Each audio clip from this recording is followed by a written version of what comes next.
10월 11일 주일 예레미야 46장 1절부터 12절까지의 말씀입니다. 거룩하고 복된 주의 날, 우리 주님 예수 그리스도의 은혜와 평강이 가득 임하시기를 축원합니다.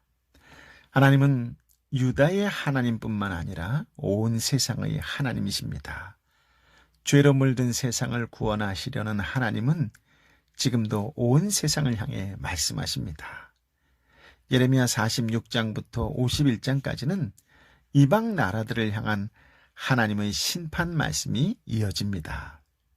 하나님의 통치가 유다에만 한정되지 않고 온 세상을 포함하고 있다는 것을 보여주지요.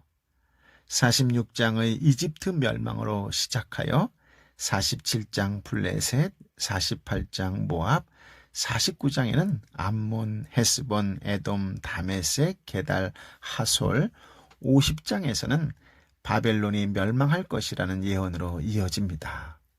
그러므로 더욱 분명해지는 사실은 역사의 주관자는 살아계신 하나님이다 라고 하는 점입니다. 공의로우신 하나님의 절대 주권을 확인할 수 있습니다. 하나님은 우주 만물을 창조하시고 그 모든 것을 주관하시는 분이시지요. 하나님의 주권에서 벗어날 수 있는 것은 이 세상에 존재하지 않습니다. 예언자들은 이 사실을 이방 나라들을 향한 심판 메시지에서 분명히 밝히고 있는 것입니다. 오늘 주신 말씀 가운데에 1절, 2절 말씀을 함께 읽어볼까요?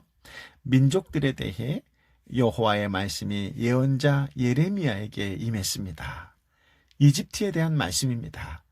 유다왕 요시야의 아들 여호야김 4년에 유프라테스 강가 갈그미스에서 바벨론 왕 느부갓네살이 물리친 이집트 왕 바로노고의 군대에 관해 말씀하셨습니다. 아멘. 민족들, 즉 이방 나라들에 대한 하나님의 심판 말씀이 예레미야에게 주어집니다. 이방 나라 중에 이집트를 제일 먼저 언급하는 이유는 아마도 유다 피난민들이 여호와 하나님의 경고를 무시하고 이집트로 도망을 쳤기 때문일 것입니다. 물론 당시의 국제 정치 상황에서 이집트가 차지하는 중요성 때문일 수도 있지요.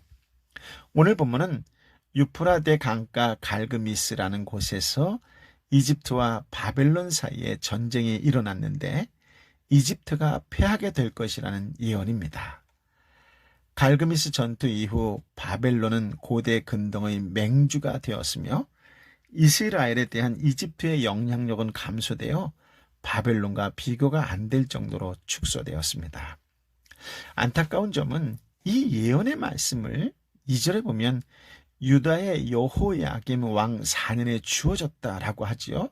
다시 말해서 유다가 멸망하기 전에 이집트가 바벨론에게 패하여 무너질 것이라는 예언을 주신 것입니다. 이때 만약 유다의 리더십과 백성들이 이 예언의 말씀을 믿었다면 유다는 어떻게 되었을까요? 어떤 행동을 했을까요?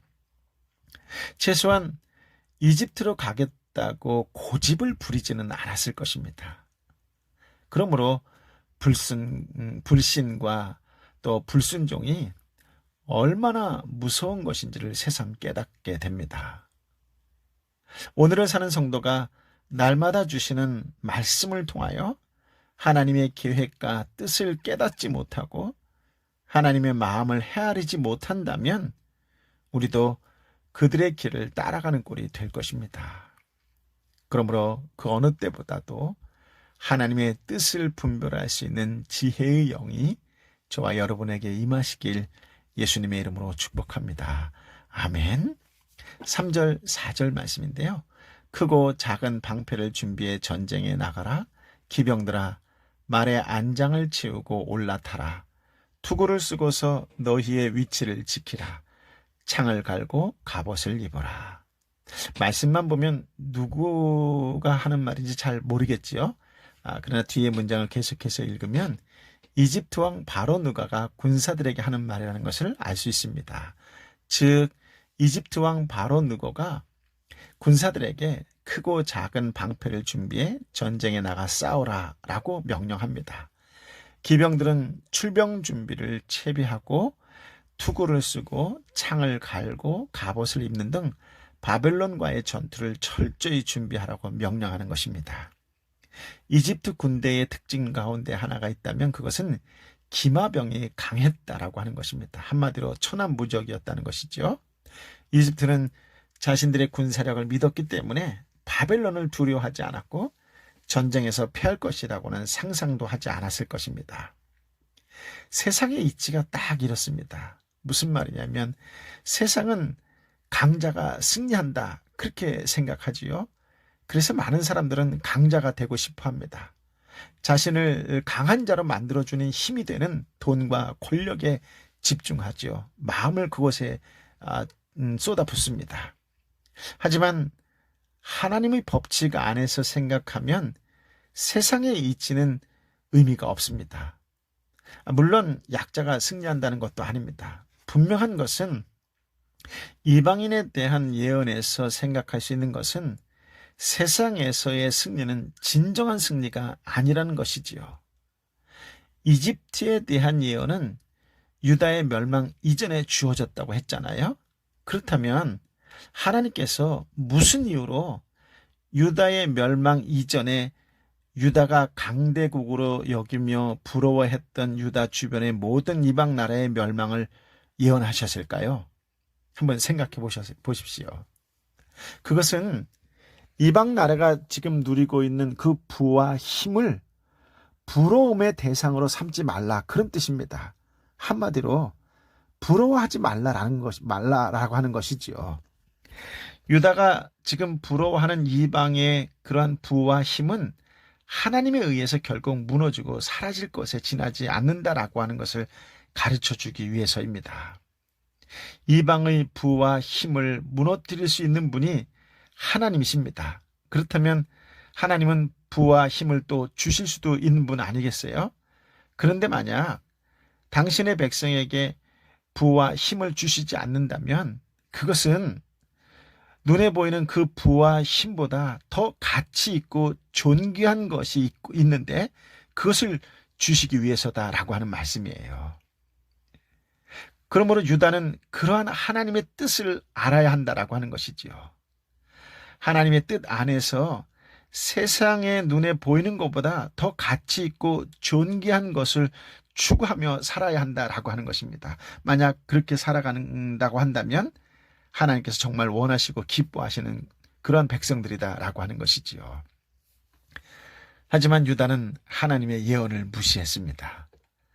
강한 이집트가 무너진다는 예언을 불신했을 수도 있고 나중에 어떻게 되든 좋으니까 지금 당장 이방 나라처럼 잘 살았으면 좋겠다 하는 마음이 앞섰을 수도 있습니다.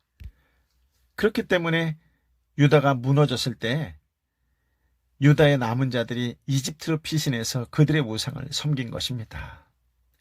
이집트의 물질적 부와 힘을 향한 고집이 그들을 그 길로 이끈 것이에요. 말씀 안에서는 이집트를 포함한 모든 이방 나라는 무너진 나라에 지나지 않습니다. 그것이 참된 현실입니다. 그런데도 말씀 안에서 말씀의 눈으로 이방 나라를 바라보지 않았기 때문에 눈에 보인 현실을 기준으로 모든 것을 판단하는 것입니다. 이것이 유다의 무지이지요. 아니, 오늘날 우리의 무지이기도 합니다. 말씀 안에서 세상을 보지 못하고 보이는 현실을 기준으로 해서 세상을 바라보면 부러운 것입니다. 그래서 흔한 말로 부러우면 지는 것이다 라고 하는 것이에요. 하나님의 눈으로, 말씀의 눈으로 세상을 보는 넉넉한 그리스도인, 승리하는 그리스도인이 되시기를 예수님의 이름으로 축복합니다. 아멘. 5절, 6절 말씀을 함께 읽어볼까요? 내가 무엇을 보는가? 그들이 놀라고 뒤로 물러가고 있다. 그들의 용사들이 패해 도망가고 있으며 뒤도 돌아보지 않는다. 공포가 사방에 있다. 여호와의 말이다. 발빠른 사람이 도망치지 못하고 강한 사람도 피하지 못한다. 유프라테스 강가 북쪽에서 그들이 넘어지고 쓰러진다. 아멘. 이집트의 바로 느고의 군사들이 철저하게 준비를 하고 전투에 출정하지만 믿지 못할 장면이 이어집니다. 무기를 갖추고 잘 준비된 군사들이 사방에서 다가오는 공포, 두려움에 사로잡혀 뒤돌아볼 겨를도 없이 도망가기에 분주합니다.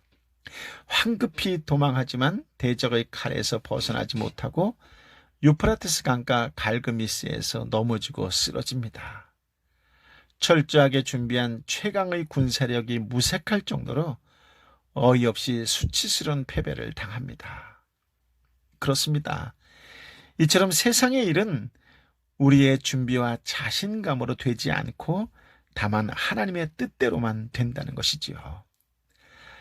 하지만 이것은 모든 일은 하나님의 뜻대로 되고 하나님에 의해 결정되어 있기 때문에 인간은 아무런 준비도 할 필요 없고 아무것도 하려고 할 필요가 없다. 그런 뜻이 결코 아닙니다.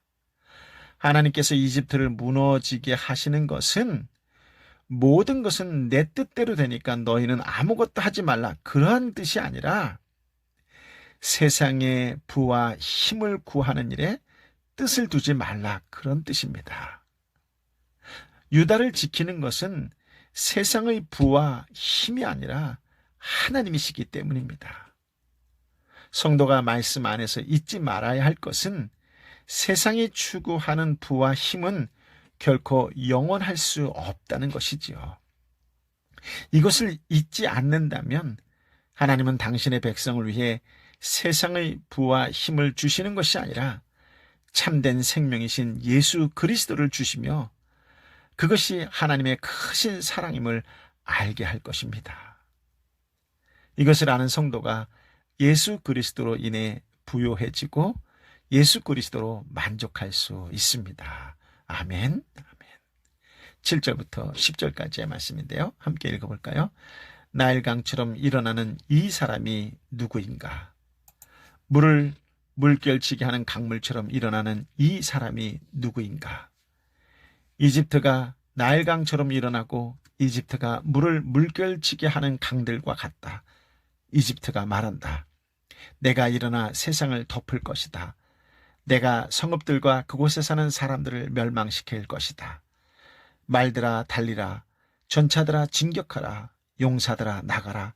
방패를 든 에티오피아와 붓사람들과 활을 당기는 루딤 사람들아. 그날은 만군의 주 여호와의 날이다. 대적에게 복수하는 복수의 날이다. 칼이 삼켜서 배가 부르며 그들의 피로 취할 것이다. 이는 유프라테스 강가 북쪽 땅에서 만군의 주 여호와가 희생을 낼 것이기 때문이다. 아멘. 전투를 철저히 준비한 이집트 왕 바로 느고의 자신만만해하는 모습이 보이지요. 7절은 질문하고 8절은 답합니다. 즉 군대를 이끌고 진격하고 있는 바로 느고의 모습이 나일강의 물이 범람하며 요동치는 모습에 비유됩니다. 바로 느고는 나일강의 물이 솟아올라 주변을 덮어버리는 것처럼 자신이 땅을 덮고 성읍을 파괴하고 그 모든 주민들을 멸할 것이라고 자신만만해하며 외치는 것입니다. 9절에 나오는 세 지역이 나오지요. 오늘날로 보면 이디오피아, 소말리아, 리비아입니다. 이 바로 느고와 함께하는 해외 용병들이죠. 그러니 바로 느고는 더욱 자신감으로 충만했을 것입니다. 하지만 바로 느고의 이러한 자신감은 과신에 불과합니다. 왜냐하면 그의 수치스러운 패배가 이미 확정되었기 때문입니다. 아무리 강한 군대를 할지라도 여호와 하나님께서 도와주시지 않으면 무용지물에 불과합니다. 심지어 하나님은 이집트 군대를 대적하는 상황이니 두말할 필요가 없지요. 철저하게 준비된 군사들도 바로 느고의 자신감도 바벨론 왕과의 전투에서는 아무 소용이 없을 것입니다. 왜냐하면 그 전투는 하나님이 바벨론 왕 느부갓네살을 통해 행하시는 복수이기 때문입니다. 이집트가 우상을 숭배하고 하나님을 멸시하고 하나님 나라를 점령하고 유다가 하나님의 뜻을 거스리도록 한 행위에 대한 보복입니다. 여호와께서 사용하시는 칼이 그들을 삼켜 배부를 것이요 그들의 피를 넘치도록 마실 것입니다. 만군의 여호와께서는 북쪽 유프라테스 강가에서 이집트를 희생제물로 받으실 것입니다. 11절 12절입니다. 이집트의 처녀 따라 길르앗으로 올라가 유향을 취하라. 너가 헛되이 많은 약을 쓰나 너에게는 치유가 없다. 너의 수치를 민족들이 듣고 너의 부르짖음이 땅에 가득할 것이니 한 용사가 다른 용사에 걸려 넘어지고 그들 둘 다 함께 쓰러질 것이다. 아멘. 이집트를 의인화해서 처녀 딸로 부르지요. 여호와 하나님께서는 그에게 유향교역으로 유명한 길르앗 산지로 올라가 질병 치료에 효과가 있는 것으로 알려진 그 유향을 가져와 보라고 명령하십니다. 그러나 백약이 무효일 것입니다. 그들에게 임한 병은 약으로 고칠 수 있는 병이 결코 아니기 때문입니다. 하나님께 돌아오는 것만이 진정한 치료요 회복입니다. 이집트에 관한 수치스러운 소문이 주변 나라에 널리 퍼지게 되었고 용사들이 서로 부딪혀 함께 쓰러져 죽는 바람에 그들의 부르짖음이 온 땅에 가득하게 되었습니다. 하나님의 궁극적인 심판을 당하게 되는 악인들은 결코 회복될 수 없습니다. 하나님은 언약의 나라 유다에 대해서도 주권적으로 다스리지만 우상을 섬기는 이방 나라에 대해서도 주권적으로 섭리하시는 것을 보여줍니다. 성도가 생각해야 하는 것은 말씀 안에서 세상을 보지 않으면 유다처럼 자기 생존 문제를 앞세우며 눈에 보이는 부와 힘을 쫓게 될 수밖에 없다는 것이지요. 그렇습니다. 빛을 보고 달려드는 불나방처럼 세상의 부와 힘을 희망으로 삼으며 악을 따라 행하게 됩니다. 이들은 하나님의 은혜 또한 자신의 욕망 안에서 해석을 하지요. 그래서 자신이 원하는 것을 이루게 되면 은혜 받았다, 은혜 받은 것으로 간주합니다. 성도는 하나님의 말씀으로 세상의 끝을 볼 수 있어야 합니다. 그리고 말씀대로 성취된다는 것을 받아들이고 믿으셔야 합니다. 그렇다면 우리의 희망은 예수 그리스도일 뿐입니다. 죄인으로 징벌을 받아야 할 자가 바로 나 자신이라는 것을 깨닫는다면 세상의 끝에서 우리를 붙잡아 구출하실 분은, 구원하실 분은 오직 예수 그리스도밖에 없음을 알 것입니다. 그런데 말씀을 무시하고 세상의 끝을 보지 않기 때문에 세상의 부와 힘이 부함직도 하고 탐스러운 복으로 보이는 것이지요. 그러나 이러한 것은 다 끝이 있습니다. 그러므로 하나님만이, 영원하신 하나님만이 세상의 주인이요 구원자이시요 우리의 통치자이십니다. 하나님께 붙들려 있는 그것으로 두려움 없이 하나님만 신뢰하는 믿음의 길로 나아갈 수 있기를 예수님의 이름으로 축복합니다. 아멘. 아버지 하나님, 주신 말씀을 온전하게 다 받아들일 수 있도록 저의 마음을 활짝 열어주옵시고 성령으로 충만케 하여 주옵소서. 주신 말씀이 능력의 말씀이요 구원의 말씀이요 생명의 말씀임을 믿습니다. 이 말씀을 세상에 선포하는 그리스도의 한 사람으로 살게 하여 주옵소서. 말씀으로 인하여 눈이 활짝 열림으로 말미암아 하나님의 눈으로 세상을 볼 수 있는 넉넉하고도 여유로운 그리스도의 한 사람이 되게 하여 주심으로 말미암아 더 품고 더 기도하고 더 위로하고 더 사랑하는 그리스도인의 한 사람으로 살게 하여 주옵소서. 어떤 상황과 환경 속에서도 세상적인 것을 추구하며 세상적인 것을 가지고 고집부리고 집착하는 어리석은 자가 되지 않고 예수 그리스도의 그 마음, 그 넉넉함으로 세상을 바라보고 보듬으며 품을 수 있는 그리스도인의 한 사람 되게 하여 주옵소서. 오 성령이여 내 사랑하는 형제와 자매에게 임하여 주옵소서. 육신의 연약함으로 지쳐있는 내 형제에게, 육신의 아픔으로 눈물 흘릴 수밖에 없는 현실 속에 놓여있는 내 자매에게 경제적으로, 물질적으로 너무나 어렵고 힘들어하는 하나님의 아들, 하나님의 딸들 한 사람 한 사람 가운데 임하여 주옵소서. 거룩하고 복된 주의 날 하나님의 말씀으로 인하여 깊은 위로와 쉼을 누릴 수 있는 복을 허락하여 주옵소서. 다시 일어날 수 있는 새 힘, 새 용기를 허락하여 주옵소서. 이제는 우리 주님 예수 그리스도의 은혜와 아버지 하나님의 크신 사랑과 성령 하나님의 위로 역사 교통 충만하심이 어떤 상황과 환경 속에서도 말씀대로 살겠습니다. 주신 말씀의 힘을 가지고서 세상을 보겠습니다. 오늘도 순종하는 그리스도인 끝까지 행동으로 옮기는 그리스도인이 살겠느라고 다시금 결단하고 결심하는 하나님의 백성 한 사람 한 사람 머리 위에 저들의 눈물로 함께 기도하는 삼터와 일터와 공동체와 열방의 선교사님과 선교지 위에 함께하여 주옵기를 간절히 축원하옵나이다. 아멘.